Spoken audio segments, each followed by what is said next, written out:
Amen. Que le nom de l'Éternel soit béni ce matin pour la bénédiction que Dieu nous accorde et la joie qu'il nous fait d'être ici présent. Voilà, je voudrais qu'on prie le Seigneur avant de commencer la prédication. Et je voudrais vous dire ça, et c'est pas pour... voilà, c'est pour rester simple. Voilà, on prêche un peu partout et il y a quelque chose qui me gêne beaucoup, c'est quand quelqu'un me filme. Et filmer là, tu sais, filmer là. Je supporte pas. Pardonnez-moi, hein, enregistrez la prédication si vous voulez. Mais je sais pas, ça me fait bizarre dans mon cœur quand je suis filmé. Amen. Toi, j'aime pas. J'aime pas. C'est Jésus qui doit être à l'honneur, c'est pas les hommes. Amen. On n'a pas besoin d'être filmé, on n'est pas des artistes. Voilà, c'est comme ça pour moi, hein. C'est pas pour ceux qui filment, hein, c'est pas pour mais enregistrer la prédication, puis voilà, si vous voulez vous la publier. Mais il faut qu'on soit effacé. Il faut que Jésus qui paraisse, c'est lui qui doit briller, c'est pas nous. C'est pas nous. C'est lui qui doit briller. Puis ce matin dans la prédication, si on doit faire briller quelqu'un, c'est Jésus. Amen. Tu sais, si tu fais briller Jésus dans ton cœur, tu t'en sortiras toujours. Si tu fais briller les hommes, tu t'en sortiras pas, tu vas être perdu. Mais c'est Jésus. Et je trouve qu'aujourd'hui, plus on avance vers la fin, moins Jésus brille. Je trouve ça, moi. Hein. Plus les hommes brillent. Plus les hommes brillent. Et alors, c'est le contraire, il faut laisser briller Jésus. Toi, ce matin-là, si tu m'effacerais, comment que tu serais béni? Si tu me mettrais de côté ce matin, comment que tu serais béni? Quand les serviteurs prêchent, pardonnez-moi mes frères, et j'ai un grand respect pour les anciens, mais quand les pasteurs prêchent, eux, ils ne veulent pas être élevés. C'est Jésus qu'on veut élever, nous. Et vous, il ne faut pas que vous nous élevez à nous. Nous, on ne veut pas être élevés, nous. C'est Jésus qu'il faut être élevé. Parce que si je suis là, ce que je suis aujourd'hui, c'est par grâce. Alors mes frères, pardonnez-moi, hein, pour ceux qui filment, mais voilà, comme ça vous comprenez, je préfère comme ça. Et puis comme ça, on est libre. On est bien là. C'est pour vous la prédication, c'est pas pour la France entière. Prendez-la d'abord pour vous. Avant de la publier sur les réseaux, c'est vous qui êtes là, c'est pas les autres. Vous pensez les uns aux autres, et ben c'est bien, vous avez un bon cœur. Mais des fois ton cœur il va pas, toi. Alors sois béni toi. Hein. Profite du message à toi. Nourris-toi à toi. Puis après si tu peux en donner un petit bout ailleurs, fais-le. Mais il y en a qui donnent beaucoup de nourriture ailleurs et eux ils meurent de faim. Ils meurent de faim. Et peut-être ce matin tu meurs de faim. Et puis tu donnes ailleurs. Alors Jésus veut pas lui. Il fait les choses dans l'ordre. Quand il les a fait asseoir à la multiplication des pains, quand il y a un téléphone qui sonne là, je ne sais pas ce que c'est. On est toujours embêté par ces téléphones-là. Oh, toujours, regarde là. Quelle vérité, mon Seigneur, on est toujours embêté par ces téléphones-là. Même dans la prédication, ils nous embêtent. Oui, mettez-les sur vibreur, il ne faut plus qu'ils sonnent ce téléphone. Ils nous embêtent tout le temps. Toute la journée, on l'a dans la poche, toute la journée, on regarde dessus. On est encore dans la réunion, on est encore avec le téléphone. Moi, je supporte plus le téléphone et les réseaux sociaux. Je supporte plus ça. J'en ai en horreur. Ça fait des années que je prêche contre le téléphone. Ça fait des années. C'est un instrument qu'on peut s'en servir pour bénir des fois. Mais ça va trop loin. Nous, on avait un chapiteau. Écoutez, nous. Et on est tourné pas mal d'années. Et tous ceux qui venaient et qui filmaient, on les jetait dehors. Mais non, pas besoin d'être filmé, on n'est pas au cinéma, on n'est pas à Hollywood, en dessous on est une réunion, on est là, il y a des gens qui souffrent, qui ont mal, qui pleurent, puis toi tu filmes, il est en train de pleurer, il est en train de souffrir sur sa souffrance, puis tu filmes, et puis toute la France entière voit tout. Je suis pas pour. Pardonnez-moi, je suis pas pour. On est là, Dieu est parmi nous, on a besoin d'être bénis, et bien les autres, il va s'en charger les autres, tracasse-toi pas pour les autres. Tracasse-toi pour toi. Tracasse-toi pour ton âme, tracasse-toi pour ta vie, tracasse-toi pour ton foyer, pour tes enfants, tracasse-toi pour être béni, tu as besoin d'être béni, il faut être béni. Faut être béni, vous comprenez pas qu'il faut être béni, ça va plus. Ça va plus, mon bon Féo, ça va plus. Vous voyez bien que ça va plus quand même, vous voyez bien qu'il y a un problème, vous voyez bien qu'il y a un problème. Et puis on chante, on fait des belles cantiques, mais ça va pas. Faut qu'on soit béni.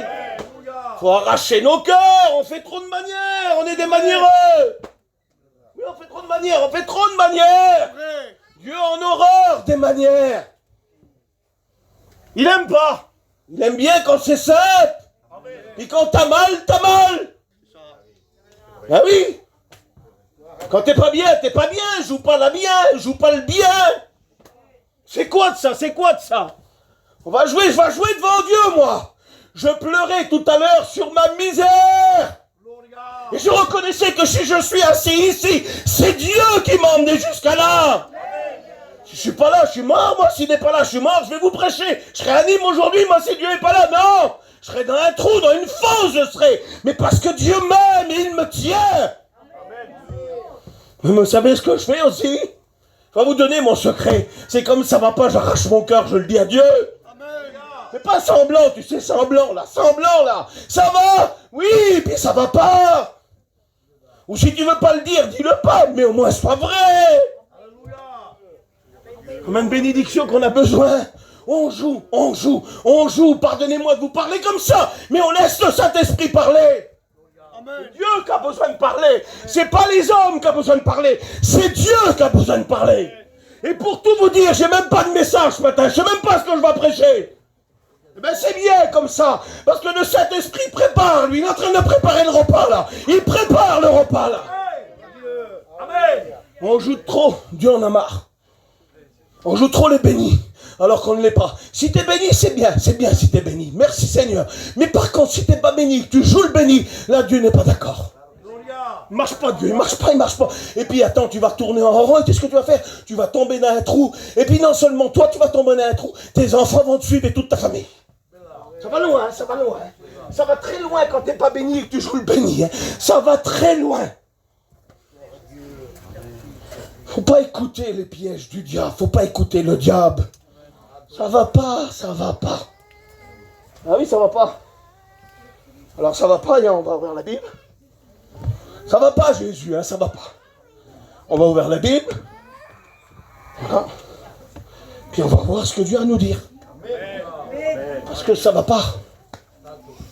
Et quand ça va pas, ça va pas. Hein? Elle va. Oui, elle va. C'est vrai. Comment que c'est vrai, mon nom? Allez, je vous pose une question. Mais là, il faut être vrai. Hein? Et dis pas Amen. Hein? Voilà, c'est mieux que tu dis pas Amen. Parce que si tu dis Amen et puis tu le feras pas, si tu dis Amen juste pour te faire voir devant les pasteurs et les anciens, dis pas Amen. Hein? Dis pas Amen, dis rien. Parce que Dieu, il en a marre de ton Amen. Tu fais dire Amen et c'est toujours pareil. Puis tu changes pas, puis il n'y a rien du tout, il n'y a rien qui se passe. Parce que dans ton cœur, il manque de la vérité. De la vérité. Et Dieu aime la vérité. Et Dieu aime quand tu arraches ton cœur. Pas tes vêtements, arrache pas tes vêtements. C'est ton cœur que Dieu veut qu'il arrache. Parce que dans ton cœur, il y a ta souffrance. Dans ton cœur, il y a ton angoisse, il y a ton problème, il y a ta misère. Puis toi, tu camoufles tout. Camoufles. Tu viens à la réunion, le grand sourire, le grand maquillage, la grande Bible sur la main et tout va bien. Mais Dieu t'a vu, arrête. Alléluia. Comment Dieu t'a vu? Il t'a observé dès que t'as mis le pied là, que tu t'es levé. Là. Il t'a observé, t'es en train de tout cacher. Puis tu arrives ici avec plein de fardeaux. Mais Dieu voudrait t'en débarrasser. Dieu voudrait te libérer. Mais tu caches tout. Et Dieu, il n'aime pas quand on cache tout. C'est le Dieu de la vérité. C'est pas le Dieu de la cachotterie. C'est le Dieu de la vérité. Il cache rien, lui. Alors si t'en as trop honte, il faut pas le dire. Parce que si tu le dis dans l'église, t'es mort. Ah, nous, on va te fusiller. On va te fusiller, nous. On a déjà les fusils, puis on attend. Et puis on va te bombarder. Si t'as peur de le dire à nous, parce que nous, parfois, nous, on n'a pas le caractère de Dieu. On n'a pas le même amour que le Père. le frère n'a pas le même amour que le père. Parce que le père, lui, il a dit, ôtez-lui ses vêtements sales et revêtez-le d'habits de fête. Mais le vilain frère dans la maison, il a dit, non, ton fils a tout dépensé. Donc parfois, il faut avoir le caractère du père. Et il faut parler au père, mais parfois pas au frère. Parce que le frère n'est pas bon parfois. Alors des fois, il faut se préserver. Mais quand tu sens le moment que le Saint-Esprit te parle, tu le sens bien que Dieu est en train de te parler ce matin quand même, non? Tu sens bien que Dieu est en train de dire quelque chose à ton cœur pour te débarrasser de tous ces fardeaux-là. Puis il faut aller chez le Père. Parce que le Père, c'est le caractère du pardon. Le frère, il n'est pas trop bon des fois. Moi, je ne suis pas trop bon. Moi, je ne suis pas trop bon. Moi, quand mon frère faisait des bêtises, ou moi, quand j'en faisais, mais des fois, mes frères disaient, t'as vu ce qu'il a fait le petit? Ou moi, c'était vice-versa. Mais le père était toujours le caractère du pardon. Mon père était toujours le pardon. Veux-tu être vrai? Alléluia. Dis pas amen. Dis pas amen. Je prêche comme je prêche. Alléluia. Oui, amen. Je prêche, mais comme ça. Oui. Voilà, on va être naturel à 100%. Regardez, ce lieu, il est naturel. Là. On n'est pas avec du travertin et puis des portes à 40 000 euros. Là. Oui, il tombe par terre le chapiteau. C'est pas beau là, c'est pas beau. Oui, bien, c'est pas beau, regardez. Regardez là-bas, il y a le décor. C'est beau là-bas. Ah, c'est beau là-bas. Il y a une remorque qui est pleine de poubelles dedans. Les arbres, ils sont déchiquetés derrière. Pour vous faire comprendre, c'est pas beau. Dieu, il ne devrait pas venir là. Non, le grand Dieu des cieux, il ne vient pas lui. Et il lui faut un temple. Un beau temple avec du beau carrelage, avec des beaux micros, avec des belles portes, avec des belles fenêtres, avec des grosses estrades. Mais des fois dans les gros temples, Dieu n'y est pas. Mais Dieu, il aime la vérité. Il peut s'en aller aussi d'ici s'il manque de vérité. Hein. Oui, hein. Le lieu là, c'est pas parce qu'il est simple qu'il est là, c'est parce que Dieu veut. Parce que des fois, il y a des personnes qui sont vraies ici, alors Dieu vient. Ça tourne autour de la vérité. Je ne sais pas ce qui est en train de se passer là. Parce que Dieu veut vraiment bénir. Dieu veut vraiment agir dans ta vie.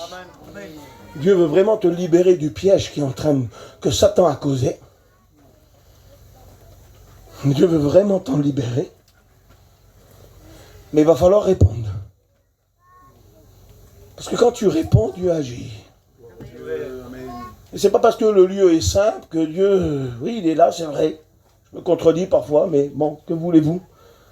Mais la véritable église, c'est pas le chapiteau, c'est pas les arbres brûlés, la poubelle là-bas et tout ça, c'est pas ça. La véritable église, c'est nous. Et quand Dieu est là et que nous sommes ici ensemble, 2 ou 3, Dieu dit qu'il est là. Mais comme il est le Dieu de la vérité, si tu es là avec un mensonge, il n'aimera pas. La prédication, vous la comprenez, un enfant pourrait la comprendre. Hein? Un enfant pourrait comprendre la prédication. Alors il va s'approcher de toi à travers sa parole, il est en train de s'approcher. Il est en train de venir vers toi. Et pas pour te faire du mal, mais vraiment pour te bénir. Et dans son approche, là, quand il va arriver, il est en train de révéler en toi des choses qui ne correspondent pas. Il est en train de révéler aussi l'état de ton cœur, la misère que tu es en train de passer. Puis entre toi et lui, il y a quelque chose qui ne va pas. Il y a ce manque de franchise, ce manque de vérité. Alors tu mets obstacle à Dieu. Tu empêches Dieu de bénir. Mais si cet obstacle est arraché, est enlevé, je te promets que ta situation, en moins de 2, elle va s'arranger. Veux-tu être vrai ce matin? Vous savez, nous arrivons dans un temps difficile. Très difficile. Le temps où nous vivons, on en a parlé un petit peu hier, vite fait, mais le temps où nous vivons, c'est pas terrible. Et puis il y a quelque chose que Satan veut arrêter. Vous savez, Satan est un copieur. Il a voulu être au-dessus de Dieu, et quand Dieu l'a précipité sur la terre, depuis qu'il a été jeté sur la terre, Satan, lui, a toujours copié Dieu. Quand Dieu a fait ça, Satan a voulu faire la même chose. Quand Dieu a donné des ordres, Satan en donnait aussi. Quand Dieu, il y a eu des manifestations dans le désert, le diable faisait la même chose. Et puis dans le parcours de sa vie sur la terre, lorsqu'il a été précipité, il a toujours voulu copier Dieu. Et puis au mont Sinaï, Dieu va donner des commandements. Et les commandements, vous les connaissez. Et le premier commandement, c'est tu adoreras l'Éternel ton Dieu de tout ton cœur et de toute ton âme et de toute ta force. Parce que le plus grand des commandements, c'est d'aimer Dieu. Et puis Satan, lui, a donné aussi ses commandements. Il en a 10 aussi. Qu'on appelle les 10 commandements du diable. Et dans le premier commandement, le number one de Satan, le numéro 1. Écoutez s'il vous plaît. Parce que Satan a en horreur, il a en horreur. Qu'est-ce qu'il a en horreur? Il n'a pas en horreur cette réunion, Satan. Écoutez s'il vous plaît, j'aimerais vous faire comprendre quelque chose. Que vous comprenez, que votre esprit s'ouvre. Satan, lui, que ce soit sur une toile, ou dans un temple, ou dans un camping, ou dehors, ça c'est pas son problème. Lui, ça ne le dérange pas que la salle est pleine, et ça ne le dérange pas que tu viens à la réunion. Parce que c'est pas en venant à la réunion que notre vraie identité est là. Notre vraie identité ne se trouve pas en dessous d'une toile ou une salle à 1 million d'euros. C'est pas ça la vraie identité. La vraie identité d'un chrétien, vous savez où elle se trouve? Dans la communion avec Dieu, dans le secret. C'est ça l'identité. C'est quoi ton identité? Ma chambre dans le secret avec Dieu. Et puis Satan, lui, dans le premier de ses commandements, écoutez s'il vous plaît. Parce que Satan, ce qu'il a en horreur, ce qu'il déteste, il le déteste. C'est quand quelqu'un, une femme ou un homme, est en communion avec son Dieu.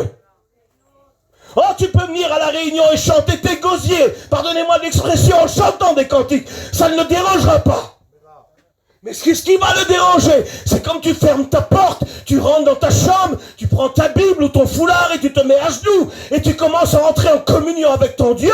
Ça, Satan en a en horreur et il en a peur. Il a peur de ça. Il a peur. Il tremble. C'est pas la toile, c'est pas le chapiteau, c'est pas une garde de pasteur qui le fait trembler. Ce qui le fait trembler, c'est quand des hommes et des femmes rentrent en communion avec le véritable Dieu.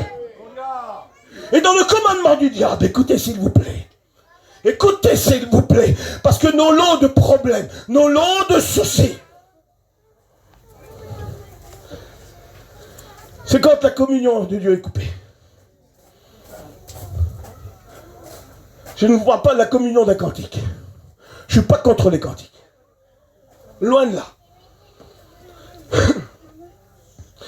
Et le premier commandement du diable, savez-vous ce que c'est? Il ordonne dans son royaume des ténèbres. Il a écrit ses commandements, lui.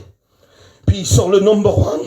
Le numéro 1 de Dieu, c'est tu adoreras l'Éternel ton Dieu de tout ton cœur. Et le commandement du diable numéro 1, c'est empêcher-les de rentrer en communion avec Dieu, de prier. Car il sait. Il le sait très bien, écoute bien. Satan le sait que quand il enlève la communion, quand il enlève la prière d'une vie, il sait que tout s'arrête. Tu peux venir à l'église, tu peux chanter des cantiques, mais lorsque la communion avec ton Dieu est coupée, écoutez, on n'avait plus d'église pendant 3 mois, tout était fermé. Tout était fermé. Pendant le confinement, tout était fermé. Mais la communion avec Dieu n'a jamais été coupée. Et notre force n'était pas l'église, le chapiteau ou la toile de tente, ou les missions qui tournent, ou la convention, ou les retraites spirituelles. Non, notre force, c'était notre communion. Et quand Satan, écoutez s'il vous plaît, parce que dans des vies, écoutez, nous arrivons là à des instants critiques, des instants très difficiles, nous allons rentrer dans des mauvais jours. La Bible le dit, je m'autorise de le dire parce que la Bible le dit, vous aurez des tribulations, vous en aurez, et il semblerait que les tribulations vont en accentuant, ça s'accentue. Ça devient de plus en plus fort. Savez-vous pourquoi? Parce que la Bible nous le révèle. Écoutez, la Bible révèle que dans les derniers temps, il y a des catégories, s'il vous plaît. Écoutez. Parce que ton combat est pas bon, ta communion est coupée. Et Dieu veut rétablir ça ce matin. Amen. Dieu veut éclairer ton esprit parce que tu as été piégé. Ça arrive d'être piégé. Un piège, on ne le voit pas, vous avez vu, hein? Et quand on est pris dedans, on est pris dedans. Quand le filet de l'oiseleur est jeté, quand l'oiseau est pris, il est pris. Il faut vraiment, vraiment, vraiment que Dieu arrive et qu'il rompe le filet afin que l'âme s'échappe. Si ton filet a été pris, si tu as été pris par le filet du diable, moi je crois que ce matin Dieu peut briser, arracher le filet afin que ton âme s'échappe. On a besoin de ça. On a besoin de retrouver la communion de Dieu. C'est ce qui fera notre force. C'est ce qui fera notre force. C'est ce qui fera ta force. Écoutez s'il vous plaît. Nous allons lire un verset. Et vous allez voir dans le verset que les jours qui arrivent vont pas être terribles. Parce que si les gouvernements sont en train de se préparer, vous ne le savez pas, mais savez-vous que tous les pays étrangers, partout dans le monde entier, ils commencent à s'armer, ils s'arment.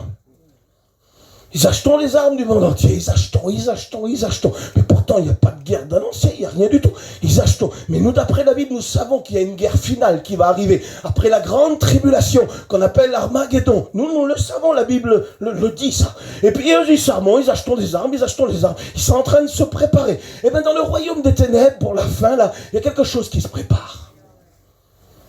C'est pour ça que c'est tellement dur. C'est pour ça que c'est tellement difficile, écoutez. Et puis pardonnez-moi, je le redis encore, c'est pas en chantant jusqu'à demain que ça va s'arranger.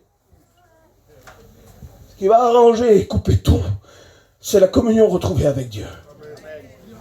Le plus grand problème que tu peux avoir, tu sais ce que c'est? C'est si ta communion est coupée.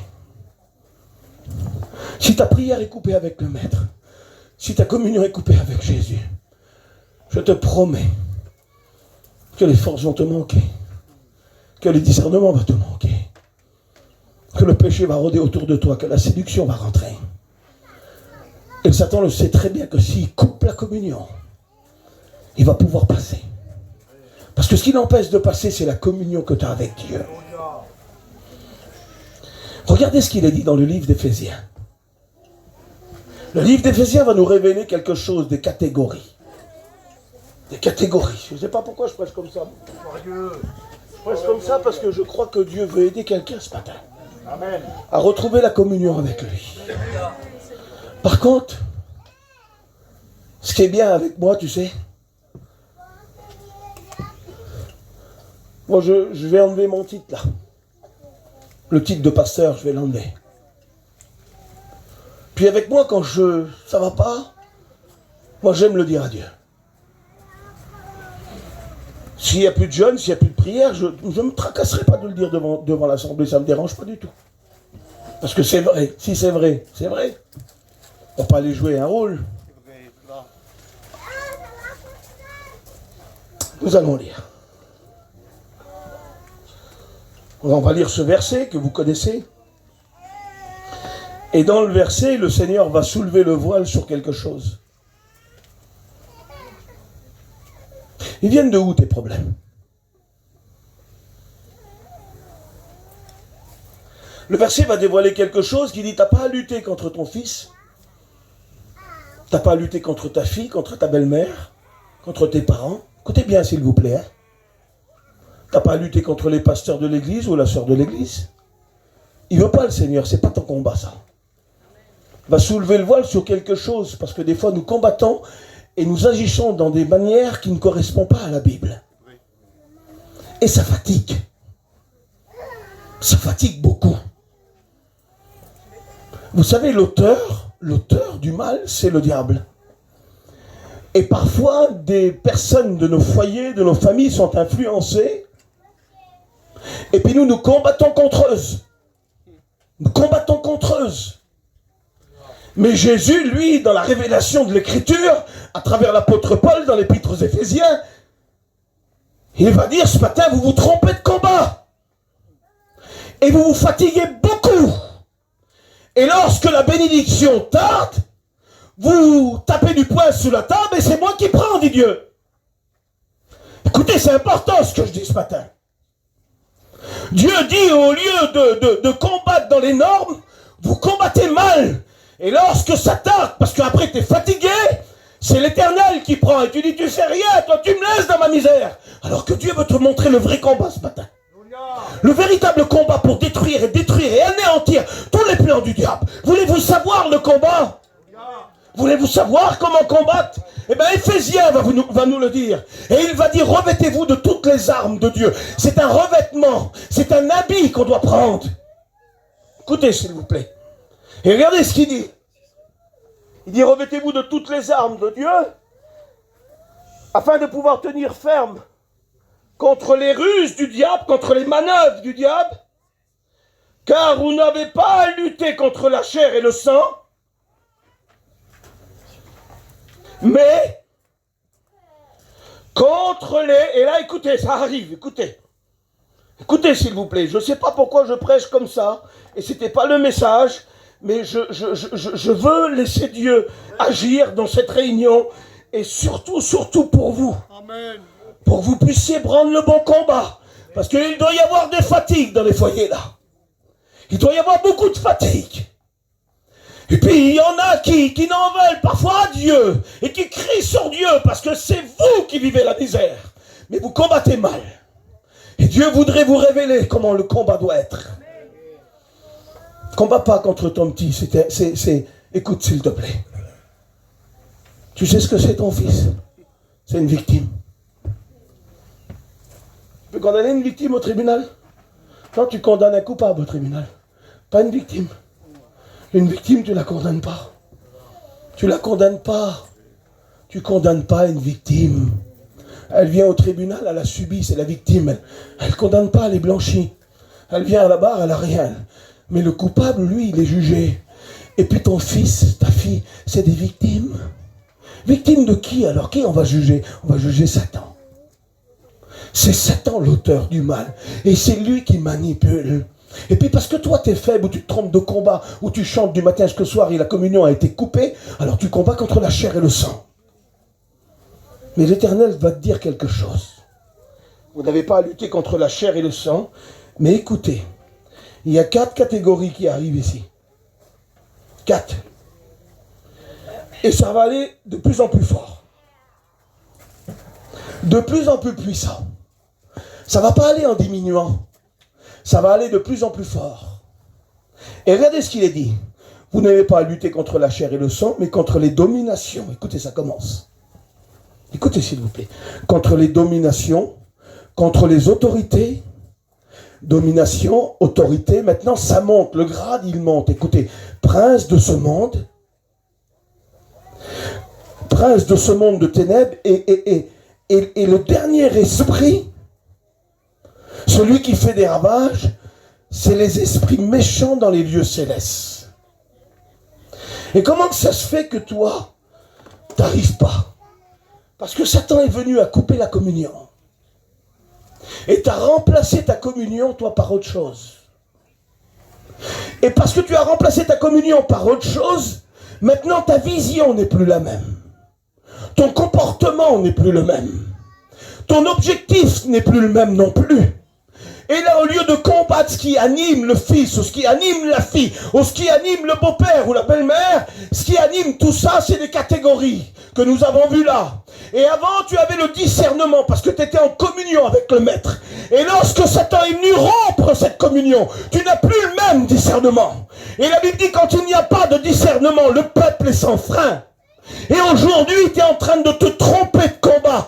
Et Dieu voudrait enlever le piège du diable ce matin pour que tu retrouves la communion afin que tu luttes contre les esprits et non contre ta famille. Dites Amen, s'il vous plaît.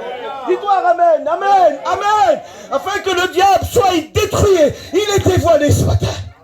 Écoutez, la Bible m'autorise de dire que quand le diable est dévoilé, il s'enfuit.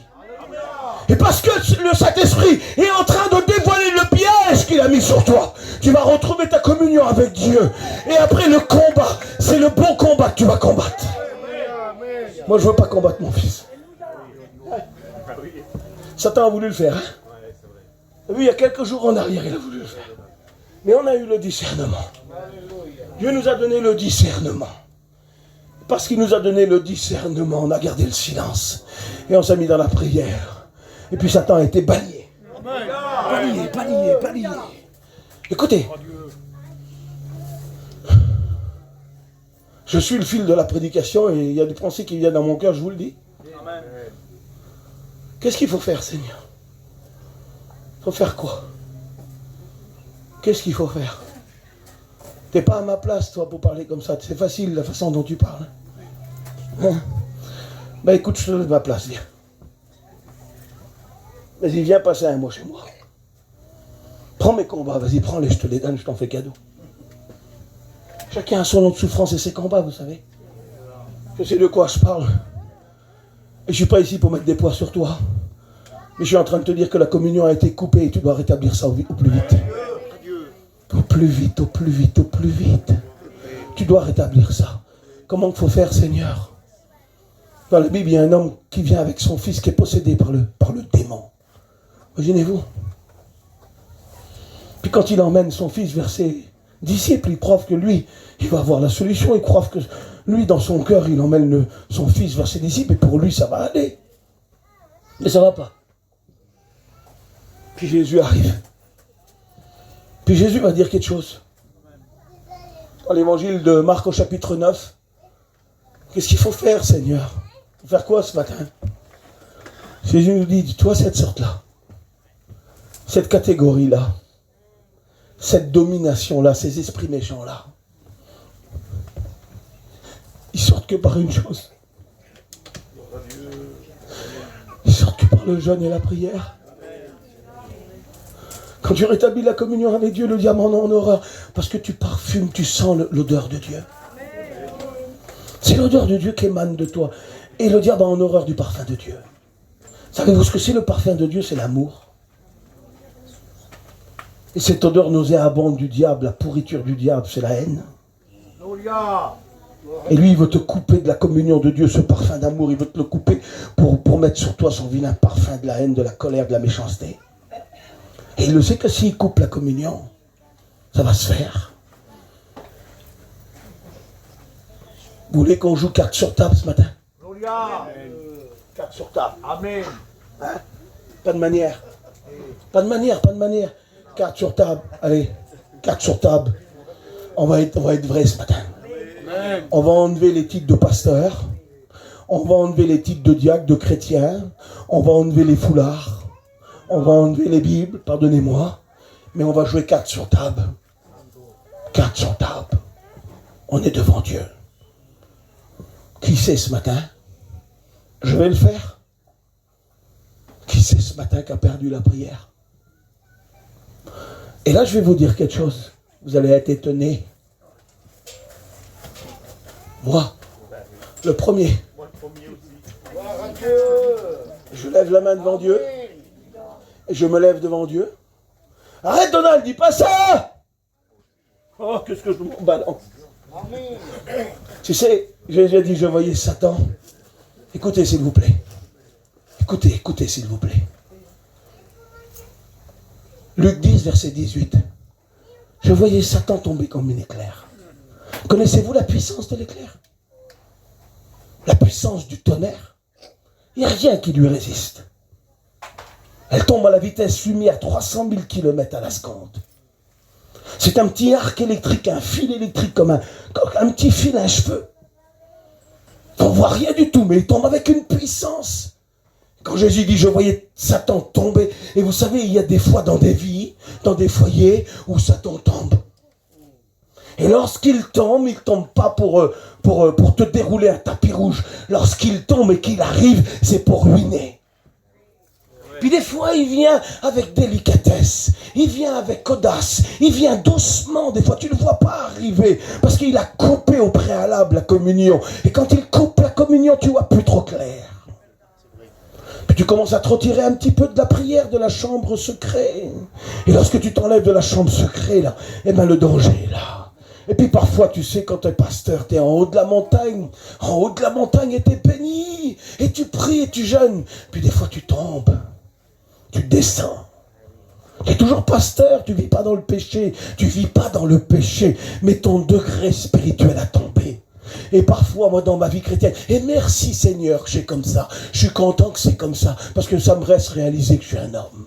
L'apôtre Paul, une écharpe a été mise dans sa chair et dit, t'auras mal, t'es pas un Dieu, Paul, c'est moi le Dieu. Tu demandes de guérir, comment il s'appelle là, l'autre là, guérir là, un serviteur, il a prié 3 fois pour lui, il n'a pas été guéri.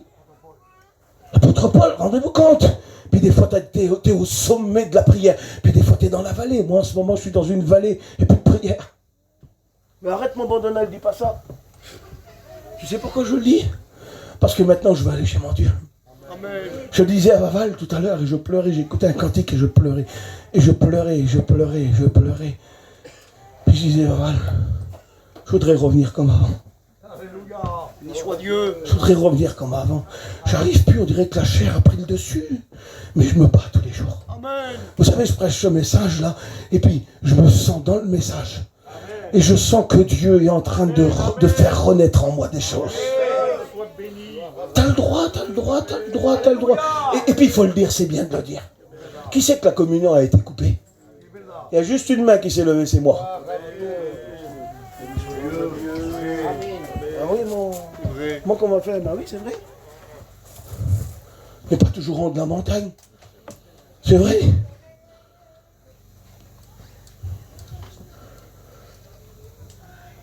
Je vais terminer avec ça. Je termine avec ça.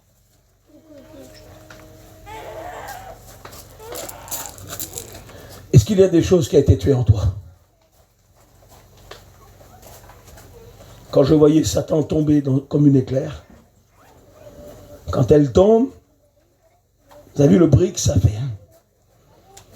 C'est un bruit assourdissant. C'est un bruit qui arrache tout, qui détruit tout. Ça explose, c'est une explosion, une bombe atomique qui tombe. C'est foudroyé. Foudroyé par la foudre de Satan. Et il tombe, il vient pour égorger, pour voler et détruire.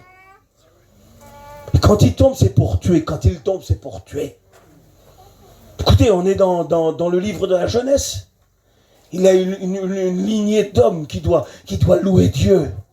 Dieu choisit une catégorie d'hommes, il choisit une catégorie d'hommes. Il les choisit, ils sont inscrits dans son plan pour adorer, pour célébrer, pour glorifier Dieu. Ce sont des hommes de paix, de valeur. Ce sont des hommes qui vont porter le nom de Dieu au monde entier. Ils vont porter le nom de Dieu au monde entier. C'est une lignée spéciale, une grande lignée où Christ va naître. De cette lignée-là, Christ va naître. Écoutez la lignée que Dieu choisit. Et cette lignée-là, d'un seul coup, Satan va arriver et il va tuer la lignée. Mais Seigneur, mais qu'est-ce qui se passe? Qu'est-ce que tu as fait, Dieu? C'était choisi. Tu avais choisi mon foyer, tu avais choisi ma famille, tu avais choisi ma vie pour un ministère et d'un seul coup, tout est mort. Et pour être réaliste, qu'on est bien sur la terre, ça parfois, ça nous arrive. Parce que lui, quand il tombe, c'est comme une éclair pour ravager et détruire, pour voler et égorger. Il suffit pas de te voler un petit quelque chose, un petit peu de prière, un peu de chant, non. Lui, quand il arrive, c'est pour détruire ta vie, tes enfants, ton foyer. Il te laisse mort par terre. Voilà la méchanceté de celui qu'on parle là. Fais pas de cadeau, lui, fais pas de cadeau, lui. Vous avez des cadeaux du diable, vous? Ah, s'il te donne un cadeau, il a empoisonné. S'il te présente quelque chose, tu vas en mourir si tu en manges. Mais il sait les présenter, va. Il amène ça sous des plateaux d'argent. Puis Dieu a choisi 2 hommes. Puis il y en a un qui s'appelle Abel. Ce qui monte vers Dieu, ce qui exalte Dieu, ce qui dure pas longtemps. Abel veut dire vapeur. Gênez-vous un petit peu. Et puis l'autre, c'est acquisition, il veut prendre lui. Tout pour lui, il veut prendre. Puis d'un seul coup, c'est un jaloux. Quelle vilaine chose, un jaloux. Que c'est vilain, il tue son petit frère. Ou son grand frère, c'est pas. Ou c'est des frères, c'est des jumeaux, je crois. Il tue. Il est beau, hein, le pasteur? Elle est belle, la chrétienne. Il est beau, le diable, qu'il a tué son frère. Puis son frère va mourir. Et Dieu lui dit, fais pas ça, fais pas ça. Arrête, fais pas ça. Merci, frère. Fais pas ça. Et lui, il le fait quand même. Puis le frère va mourir. C'est fini. C'est fini. terminé. Il est mort. Qu'est-ce qu'on fait alors? Tout tombe à l'eau. Alors si on voudrait parler à Dieu, on se met dans un coin de notre chambre ou dans la voiture. Puis tu m'avais bien choisi, Seigneur. Tu m'avais bien mis des promesses dans mon cœur. Tu avais bien dit ça sur ma vie, tu avais bien dit ça, puis là je suis mort. Le diable il est venu, il m'a tué. Je suis mort. J'ai plus de communion avec toi, je prie plus, je fais plus rien, Seigneur. Je suis mort. Alors tout ce que tu avais promis, c'est fini, ça s'arrête là. Pensez-vous qu'avec Dieu que tout s'arrête là? Hein? Non, ben non. Ah ben non. Ah non, pas du tout, ça ne s'arrête pas là. Chapitre 4 de l'évangile de la Jeunesse, verset 26. Dieu va faire naître autre chose. Il refait naître une lignée d'hommes de Dieu. Il refait naître. Il refait naître. Moi, je regarde ma vie. J'aimerais vous parler de moi, bien que j'aime pas parler de moi, mais je voudrais le dire avec sincérité de cœur. Des fois, je regarde ma vie, je regarde au passé, je regarde ce que j'étais. Puis je regarde, des fois, je fais des examens et je dis, Seigneur, ça c'est mort. Ça, je l'ai plus. Ça, j'arriverai plus alors. Puis au fond de mon cœur, enfoui, il y a une petite voix qui résonne. Qui dit, continue, je suis là, je vais refaire naître. Je vais refaire naître. Lui, le Dieu de la résurrection, il sort Lazare du tombeau. Puis d'un seul coup, il y a un homme qui s'appelle Seth. Ça veut dire remplacer. Remplacer Abel. Parce que Abel a été tué. Et quand Satan a cru gagner, quand Satan a cru faire disparaître la lignée d'hommes de Dieu, de femmes de Dieu, eh bien Dieu dit non, je remplace. Seth va naître. De Seth va naître Enoch. Enoch veut dire mortel, ce qui est faible. Mais par contre, par des hommes faibles, la lignée continue. Parce que quand tu prends la généalogie de Seth, d'Enoch, quand tu prends la généalogie d'Abel, ensuite il y a Seth, et ensuite il y a Enoch, et là ça commence. Et écoutez, à partir d'Enoch, c'est là que la prière s'élève. C'est à partir de là qu'on commence à louer l'Éternel, dit la Bible. Les hommes de Dieu se relèvent. Les femmes de Dieu se relèvent. La lignée continue. Parce que Satan ne peut pas arrêter. Il ne peut pas arrêter ce qu'il a déposé dans ton cœur. Ce qu'il y a dans ton cœur, ça vient de Dieu. Et Satan a cru le tuer. Mais quand un chrétien est à demi-mort, le bon samaritain vient, nous l'avons écouté hier, il le relève de sa mort, il le relève de sa tristesse, et il le remet en communion avec son Dieu. Alors écoute. On va jouer carte sur table. Et on va arrêter là. Qu'est-ce qui a été tué en toi? Tu le sais, toi. À moins que Dieu me le révèle. Mais même s'il me le révèle, je ne te le dirai pas pour pas te mettre mal à l'aise. Parce qu'elle avait dit qu'il garde le silence dans son amour. Il déballe rien, c'est le diable qui déballe. Le diable, il veut tout déballer. Et s'il déballe tout, on a honte et tu viens même plus à la réunion parce que tu as honte de tout le monde. Mais Dieu, c'est un Père, c'est un Dieu d'amour. Amen. Mais écoute, ce matin, il te dit ça. Il y a des choses que Satan a tuées. Écoute, le numéro un. Le numéro un, c'est la prière. La prière, si elle a été tuée en toi, la communion, si elle a été tuée, tu ne t'en sortiras pas. Il faut une nouvelle naissance. Il faut quelque chose qui naît de nouveau. Il faut Seth qui arrive. Il faut que Dieu remplace ce qui a été tué. Parce qu'il y a des choses qui doivent sortir de toi. Il y a une lignée. Tu sais, c'est quoi ta lignée? C'est la bénédiction, c'est ton foyer. C'est tes enfants, c'est tes petits. Et ça va venir de toi. Il faut que tu transmets le flambeau. Il faut que tu passes le flambeau. Le flambeau n'est pas éteint. Le Seigneur, il dit, n'éteins pas le lumignon qui fume. Il ranime la flamme ce matin. Qu'est-ce qui a été tué en toi? Tu pourrais lever ta main?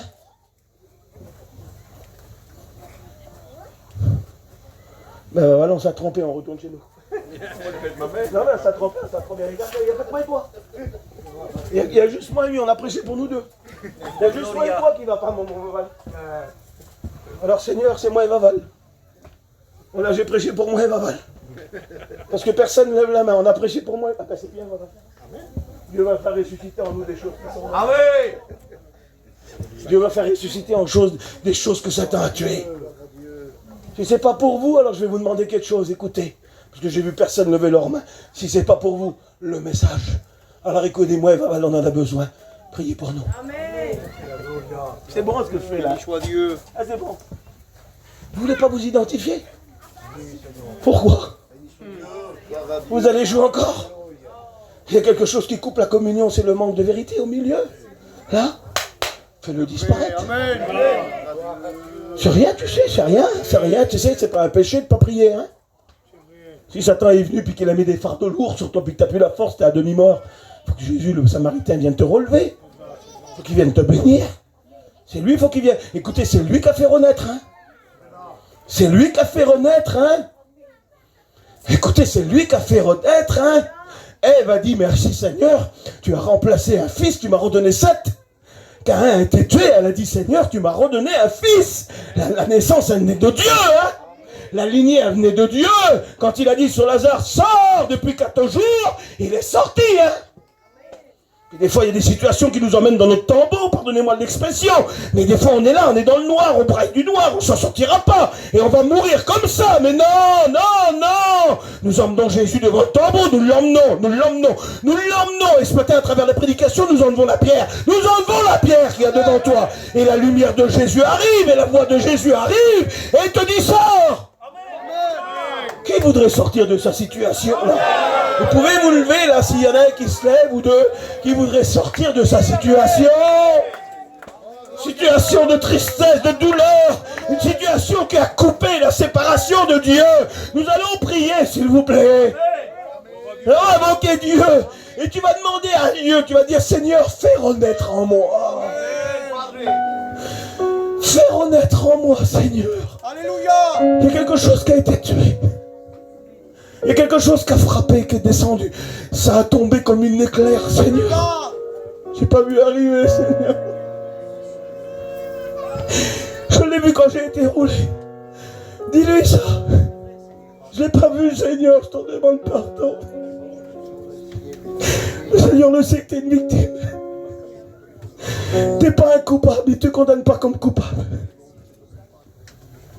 Quand il a vu Josué le souverain sacrificateur, et Satan qui se tenait à sa droite pour l'accuser. Josué était sale, il avait sali son vêtement. Et nous, on aurait dit, Josué, en tant que sacrificateur, t'es plus digne, battant. Moi, j'aurais dit ça, on l'aurait dit ça, nous. Et puis Satan, il se tenait à sa droite pour l'accuser. Il accusait Josué. Josué se sentait sale. Parce qu'il avait été surpris, il avait été pris par Satan. Et puis l'Éternel s'est levé pour Josué. Satan se tenait à sa droite. Écoutez, Satan avait pris une place qui ne lui appartenait pas. Qui c'est qui est à la droite de Dieu? C'est Jésus. Satan s'avait mis entre Josué et Jésus. La place de Satan, c'est à gauche avec les boucs pour l'enfer éternel, d'après Matthieu 24. Mais Satan avait pris la place de Jésus. Et Jésus n'était pas d'accord que Satan prenne sa place. Et il a dit sur Satan que l'Éternel te réprime, Satan. Que l'Éternel te réprime, Satan. Il le dit 2 fois. Zacharie chapitre 3, vous pourrez le lire. Que l'Éternel te réprime. Et il regarde sur ses serviteurs et il dit ôtez-lui ses vêtements sales. Et remettez-le d'habits de fête. Des habits de fête. C'est plus la fête à la maison. Parce que tu as taché ta robe, tu as coupé la communion. Il y a des choses qui sont mortes en toi. Mais Jésus est là encore. Tes habits de fête. La fête va revenir à la maison. La communion va revenir avec ton Dieu. Tu vas avoir des moments de qualité encore. Il dit mettez-lui un turban pur. Écoutez, c'était le turban du souverain sacrificateur. Et sur ce turban-là, il y avait une petite lame d'or qui était marquée sainteté à l'Éternel. Et quand il dit mettez-lui un turban pur, c'est pour purifier ses pensées. Parce que ses pensées avaient été souillées, parce qu'il avait taché son vêtement. Et le diable venait l'accuser. Il venait l'accuser. Et il lui disait t'es pas un bon serviteur, t'es pas un bon chrétien parce que tu t'es sali. Et bien Jésus dit enlevez-lui les vêtements et mettez-lui des habits de fête. Et purifiez ses pensées. Mettez-lui la sainteté de nouveau sur sa tête. Toutes les pensées que Satan est venu t'empoisonner, Jésus est en train de les faire partir. Il fait renaître en toi, il te revêtit d'habits de fête et il purifie tes pensées. J'aimerais qu'on prie, s'il vous plaît. Tu vas dire à Dieu, Seigneur, Fais renaître ce qui est mort en moi. Seigneur, fais renaître la communion. J'ai taché mon vêtement, mais Seigneur,